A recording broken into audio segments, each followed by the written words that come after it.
ఇక digital exclusive లో మనం చూస్తున్నాం పాక్ లో అత్యంత దారుణమైన పరిస్థితులు నెలకొన్నాయి. ఎందుకంటే ప్రజలే అక్కడ ఉన్న ఆర్మీపై తిరగబడుతున్న దృశ్యాలు ఇప్పుడు సోషల్ మీడియాలో వైరల్ గా మారుతున్నాయి. దానికి సంబంధించిన విజువల్స్ మనం స్క్రీన్ పైన కూడా చూస్తున్నాం. ఏదైతే భారత్ పాక్ మధ్య యుద్ధం జరిగిందో అంటే ఎదురు కాల్పులు జరుపుకున్నారో ఇక దాని తర్వాత ప్రస్తుతం పాక్ పరిస్థితి అత్యంత దారుణంగా ఉందని చెప్పుకోవచ్చు. అక్కడున్న ఉగ్రవాద స్థావరాల టార్గెట్ గా భారత్ జరిగిన మిసైల్ దాడితో ఒక్కసారిగా పాకిస్తాన్ ప్రజలందరూ కూడా రోడ్లపైకి వచ్చి నినాదాలు చేస్తున్న ఆ క్రమాన్ని మనం చూస్తున్నాం. దానికి సంబంధించిన విజువల్స్ చూస్తున్నాం. ఫస్ట్ బాక్స్ లో మనకి క్లియర్ గా అర్థమవుతుంది. అక్కడ ఏవైతే నినాదాలు చేయడానికి లేదంటే పాక్ ఆర్మీ పైన వ్యతిరేకత చూపుతున్న ప్రజల్ని లాక్కెళ్లి వాళ్ళు వ్యాన్స్ లో వేస్తున్న ఘటన కూడా నెలకొంది. ముఖ్యంగా మహిళల్ని ఏ విధంగా ఈడ్చుకు వెళ్తున్నారో దానికి సంబంధించిన దృశ్యాలు కూడా మనం చూస్తున్నాం. ఇంకో సైడ్ బాక్స్ లో నైట్ టైమ్స్ లో ప్రజలందరూ రోడ్లపైకి వచ్చి ఏ విధంగా అయితే ప్రభుత్వానికి వ్యతిరేకంగా నినాదాలు చేస్తున్న దృశ్యాలు కూడా మనకి క్లియర్ గా అర్థమవుతున్నాయి. ముఖ్యంగా ఈ దేశంలో మేము ఉండలేము అంటూ కూడా వాళ్ళు నినాదాలు చేస్తున్న ఆ విజువల్స్ కూడా మనకి క్లియర్ గా అర్థమవుతుంది. అయితే పాక్ లో అనేక ప్రాంతాల్లో ఇటువంటి దృశ్యాలు కనిపిస్తున్నాయి. మనకి థర్డ్ విజువల్స్ కూడా క్లియర్ గా చూస్తున్నాం. ఏ విధంగా అయితే ప్రజలు అక్కడున్న ప్రభుత్వానికి వ్యతిరేకంగా అందరూ కూడా రోడ్లపైకి వచ్చి ఈ యుద్ధం మాకొద్దు అని చెప్పినా కానీ యుద్ధానికి కాలు దువ్వింది పాక్. మాకు ఈ దేశంలో ఉండాలని లేదు, ప్రత్యేక దేశం ఏర్పాటు అవ్వాలని చెప్పి బలూచిస్తాన్ నుంచి కూడా పూర్తి వ్యతిరేకత వ్యక్తమవుతుంది. దానికి సంబంధించిన విజువల్స్ మన దగ్గర ఉన్నాయి. ఒకసారి వాటిని చూద్దాం.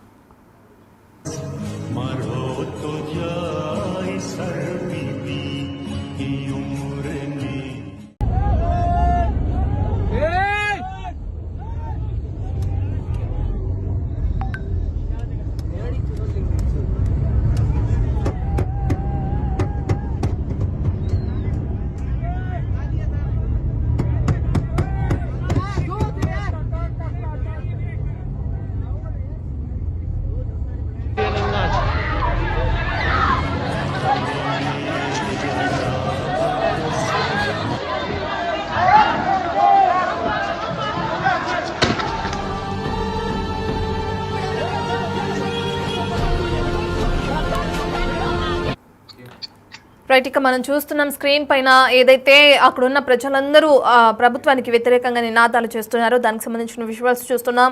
ముఖ్యంగా పాక్లోని బలూచిస్తాన్లో ఉన్న జనాన్ని ఘోరంగా అణిచివేయాలని చెప్పి కూడా అక్కడ ఉన్న సైన్యం ప్రయత్నిస్తున్నట్లు కూడా మనకు తెలుస్తుంది.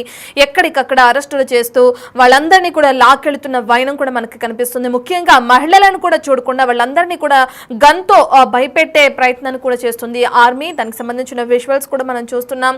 గన్తో ఎక్కుపెట్టి భయపెడుతున్న దృశ్యాలు ఇప్పుడు సోషల్ మీడియాలో వైరల్ గా మారాయి. అందుకే మాకు ప్రత్యేక దేశం కావాలని, అందుకే మేము ఉద్యమిస్తున్నామంటూ ఎప్పటి నుంచో కూడా ఆర్మీకి వ్యతిరేకంగా అని చెప్పి కూడా బలూచిస్తాన్ లో ఉన్న ఆర్మీ మనకి తెలియచేయడం కూడా జరిగింది. పాక్ అంటే మనకు తెలిసిన విషయమే, ఎప్పుడు ఆ ప్రజల సంరక్షణ కానీ ప్రజల భద్రత కానీ ఎప్పుడు పట్టించుకోదు. ఆ దేశ పోకడలనే మెయిన్ గా చూసుకుంటూ ఇతర దేశాలపైన కాలు దువ్వటం కానీ లేదంటే వాళ్ళు ఒంటెద్దు పోకడలతో అక్కడ ప్రభుత్వాన్ని చేయడం కానీ మనందరికీ తెలిసిన విషయమే. ఇప్పుడు సామాన్య ప్రజల జోలికి వెళ్ళమంటూ కూడా బలూచిస్తాన్ లో ఉన్న ప్రజల్ని ఏ విధంగా అయితే సొంత దేశ ప్రజల పరిస్థితిని కూడా వాళ్ళు పట్టించుకోకుండా ఏ విధంగా అయితే లాక్కెళ్తున్న ఘటనలు ప్రస్తుతం పాకిస్తాన్ లో జరుగుతున్నాయో కూడా మనం చూస్తున్నాం. దీనికి సంబంధించిన డీటెయిల్స్ అందించడానికి మా ప్రతినిధి సయ్యద్ అందుబాటులో ఉన్నారు. రైట్ సయ్యద్, మనం చూస్తున్నాం సొంత ప్రజల రక్షణ కూడా పట్టించుకొని పాకిస్తాన్ ఇతర దేశ శాంతి భద్రతలను పట్టించుకుంటుంది అనుకోవడంలో నిజంగా తప్పే అని చెప్పుకోవచ్చు. మెయిన్ గా బలూచిస్తాన్ లో ఉన్న మహిళల్ని ఏ విధంగా అయితే లాక్కెళ్తున్నారో ఆ దృశ్యాలు కూడా మనం చూసాం. అసలు ఇంత కిరాతకంగా అక్కడ ఉన్న ప్రభుత్వం ఎందుకు ప్రవర్తిస్తుంది అనుకోవచ్చు? రైట్ రత్న, పాకిస్తాన్ లో ప్రజెంట్ అయితే అత్యంత దారుణమైన పరిస్థితులు నెలకొన్నాయి. ఈ నేపథ్యంలో ఎవరైతే ప్రజలు అంటే బలూచిస్తాన్ మాకు సపరేట్ గా ఒక కంట్రీ కావాలని చెప్పి ఎవరైతే ప్రజలు తిరగబడుతున్నారో వాళ్ళపైన ఈ పాకిస్తాన్ ఆర్మీ చాలా దారుణంగా బిహేవ్ చేస్తుంది. మహిళలను పిల్లలను కూడా లెక్క చేయకుండా వాళ్ళపైన దాడి చేయడం, వాళ్ళను కొట్టడం, వాళ్ళను లాగేయడం ఇలాంటి చేష్టలు చేస్తుంది. అయితే బలూచిస్తాన్ జనాల్ని ఘోరంగా అణిచివేస్తుంది పాకిస్తాన్ సైన్యం. సో ఇది నేపథ్యంలో వాళ్ళు ఈ దేశంలో మేము ఉండలేము, మాకు సపరేట్ గా మా దేశం మాకు కావాలని చెప్తూ వాళ్ళు రోడ్లపైకి వచ్చి వాళ్ళు ప్రొటెస్ట్ చేస్తూ అదే విధంగా నిరసన వ్యక్తపరుస్తున్నారు. సో ఈ నేపథ్యంలో పాకిస్తాన్ ఆర్మీ గన్నులు చూపిస్తూ వాళ్ళను బెదిరిస్తూ అక్కడి నుంచి తరిమే ప్రయత్నం కూడా చేస్తున్నారు. కానీ గన్నులను కూడా లెక్క చేయని బలూచిస్తాన్ ప్రజలు ఆ పాకిస్తాన్ ఆర్మీకి ఎదురుగా నిలబడి వాళ్ళ ఎదురుగానే పాకిస్తాన్ డౌన్ డౌన్ అంటూ నినాదాలు చేయడం, ఆర్మీకి భయపడకుండా ఆర్మీకి ఎదురుగా నిలబడంతో ఏమి చేయని పరిస్థితుల్లో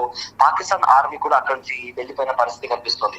అయితే చాలా సంవత్సరాలుగా అంటే పార్టీషన్ అయిపోయినప్పటి నుంచి కూడా బలూచిస్తాన్ మాకు సపరేట్ గా ఒక దేశం కావాలి అని చెప్పి కూడా వాళ్ళు పోరాడుతూ వస్తున్నారు. బట్ సరైన నాయకులు లేని నేపథ్యంలో వాళ్ళ పోరాటం అనేది ఎంతగా తీవ్ర స్థాయికి చేరుకోలేదు. కానీ కొన్ని దశాబ్దాల క్రితం నుంచి చూసుకుంటే బలూచిస్తాన్ లిబరేషన్ ఆర్మీ అనేది ఒక సంస్థగా ఫామ్ అయ్యి పాకిస్తాన్ కి అగేన్స్ట్ గా పాకిస్తాన్ ఆర్మీ క్యాంపులకు సంబంధించి కావచ్చు, లేదా పాకిస్తాన్ ఆర్మీ కాన్వేకి సంబంధించి కావచ్చు, ఇలా వాళ్ళు దాడులు చేస్తూ వస్తున్నారు. అయితే ఈ నేపథ్యంలోనే పాకిస్తాన్ ఏదైతే చేష్టలు చేస్తుందో వాళ్ళ ప్రజలను అవమానించడం, చిన్నపిల్లల్ని కూడా కొట్టడం ఇలా చేస్తున్న నేపథ్యంలో ఈ బలూచిస్తాన్ లిబరేషన్ ఆర్మీ ఏదైతే తమ ఉద్యమం ఉందో వాళ్ళు ఆ ఉద్యమానికి సంబంధించిన తీవ్రతను మరింత పెంచి ఛాన్స్ దొరికిన ప్రతిసారి కూడా పాకిస్తాన్ ఆర్మీ కాన్వాయ్ కావచ్చు, లేదా ఆర్మీ చెక్ పోస్టులను టార్గెట్ చేస్తూ కూడా ఐఈడి బాంబులతో ఆర్మీ పైన విరుచుకోబడుతోంది.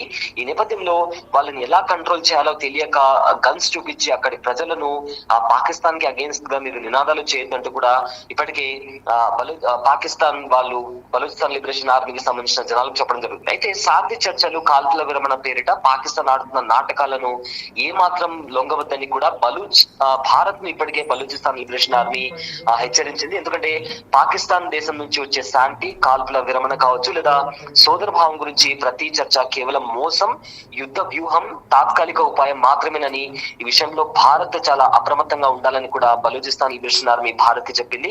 అయితే ఏదైతే ఆక్రమిత బలూచిస్తాన్ లో పాకిస్తాన్ మిలిటరీ కావచ్చు, ఇంటెలిజెన్స్ స్థావరాల లక్ష్యంగా రీసెంట్ గా బలూచిస్తాన్ లిబరేషన్ ఆర్మీ 51 ప్రాంతాల్లో ఒకేసారి 71 సార్లు వాళ్ళు దాడి చేశారు. మొత్తం ఓవరాల్ గా చూసుకుంటే వాళ్లకు సపరేట్ గా మా స్టేట్ మాకు కావాలి, మా వనరులు మాకు కావాలి, ఏవైతే మా ప్రజలు ఉన్నారో వాళ్ళ డెవలప్మెంట్ కోసం పాకిస్తాన్ కేవలం మోస్ట్ ఆఫ్ ది వాళ్ళ ఏవైతే వనరులు ఉన్నాయో బలూచిస్తాన్ నుంచి తీసుకువెళ్ళి కంప్లీట్ గా పాకిస్తాన్ లో ఉగ్రవాదులను పెంచి పోషిస్తుంది తప్ప బలూచిస్తాన్ ప్రజలను కావచ్చు, బలూచిస్తాన్ డెవలప్మెంట్ వైపు అస్సలు చూడట్లేదు అనే నేపథ్యంలో కూడా వాళ్ళు మాకు సపరేట్ దేశం కావాలంటూ కూడా ఈ నినాదాలు చేస్తున్నారు. Ratna. Right, thank you Syed. Right, ఇక మనం చూస్తున్నాం స్క్రీన్ మీద కనిపిస్తున్న విజువల్స్లో భాగంగా ఎంత ఘోరంగా పాకిస్తాన్లోని ప్రజల పరిస్థితి ఉందో క్లియర్గా అర్థమవుతుంది. నార్మల్గా ఏ దేశంలో ఉన్న ప్రజల భద్రత అయినా, శాంతి అయినా, వాళ్ళకి సంబంధించిన ఎటువంటి సమస్య గురించి అయినా ఖచ్చితమైన చర్యలు తీసుకోవాల్సిన అవసరం ఆ దేశ ప్రభుత్వానికి, లేదంటే శాంతి భద్రతల విషయంలో ఆ దేశ ఆర్మీకి సంబంధించిన నిర్ణయాలు అనేవి చాలా ముఖ్యంగా కనిపిస్తూ ఉంటాయి.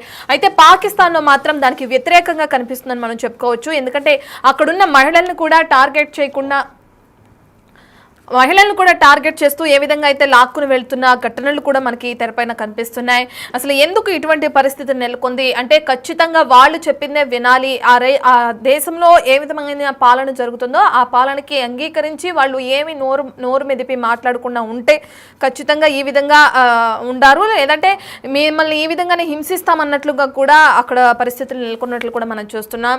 చిన్నపిల్లలు, మహిళలు అని కూడా చూడకుండా ప్రతి ఒక్కరిపైన ఈ విధంగా విరుచుకుపడుతుంది ప్రస్తుతానికి ఆర్మీ. అసలు దానికి సంబంధించిన విజువల్స్ ఎక్కడ, ఏ ప్రదేశంలో ఇటువంటి ఘటనలు జరుగుతున్నాయి, మహిళలను కూడా ఎందుకు ఈ విధంగా లాక్కెళ్తున్నారనే విజువల్స్ కూడా మనకు ఒకసారి ఉన్నాయి. వాటిని క్లియర్గా చూద్దాం.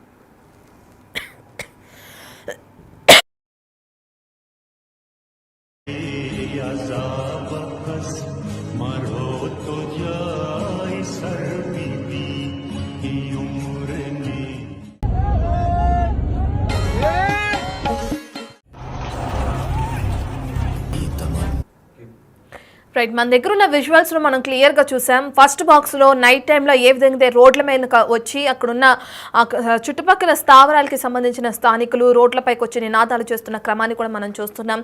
ఇంకో సైడ్ ఆర్మీ కావాలని బలవంతంగా అక్కడున్న ప్రజల్ని సెకండ్ బాక్స్లో ఏ విధంగా అయితే లాక్కెళ్ళి ఇది చేయాలని చూస్తుందో దానికి సంబంధించిన విజువల్స్ కూడా మనకి క్లియర్గా అర్థమవుతున్నాయి. అండ్ థర్డ్ బాక్స్లో కూడా సేమ్ ఆర్మీ ఎక్కడికక్కడ ప్రజల్ని అణచివేస్తూ గన్స్తో భయపెడుతున్న దృశ్యాలు కూడా కనిపిస్తున్నాయి. అండ్ ఫోర్త్ బాక్స్లో అయితే ఇంకా క్లియర్గా మనకు అర్థమవుతుంది వ్యక్తమవుతుంది. ఎక్కడికక్కడ బారిగేట్లను ఏర్పాటు చేసి ప్రజల్ని వాళ్ళ సమస్యను కూడా అటు ప్రభుత్వానికి వెల్లడించే అవకాశం కూడా లేకుండా నినాదాలు చేస్తున్న ప్రజల్ని అణగదొక్కాలని కూడా చూస్తుంది. దానికి సంబంధించిన విజువల్స్ అన్ని కూడా మనం చూస్తున్నాం స్క్రీన్ పైన. ప్రస్తుతంలో పాకిస్తాన్లో పరిస్థితి ఈ విధంగా ఉంది. ప్రజలందరూ కూడా ఇందుకే తిరుగుబాటు చేస్తున్నారేమో, ఎందుకంటే భారత్తో యుద్ధం వద్దని ముందే చెప్పారు. అయినా కూడా భారత్తో యుద్ధానికి కాలు దువ్వింది పాకిస్తాన్, కావాలని రెచ్చగొట్టే ప్రయత్నాలు చేసింది. ఇక అదే విధంగా బలూచిస్తాన్ నుంచి కూడా మనకి అనేకమైన సందేశాలు రావడం కూడా మనం చూస్తున్నాం.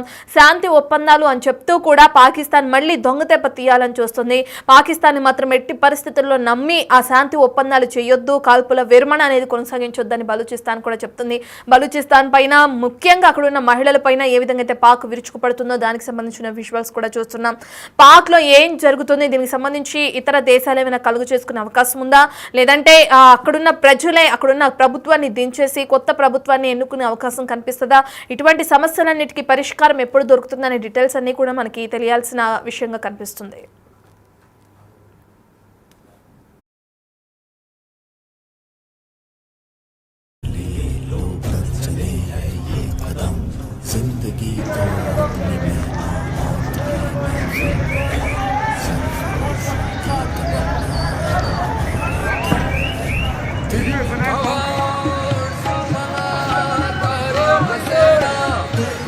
दर्दी हो बलो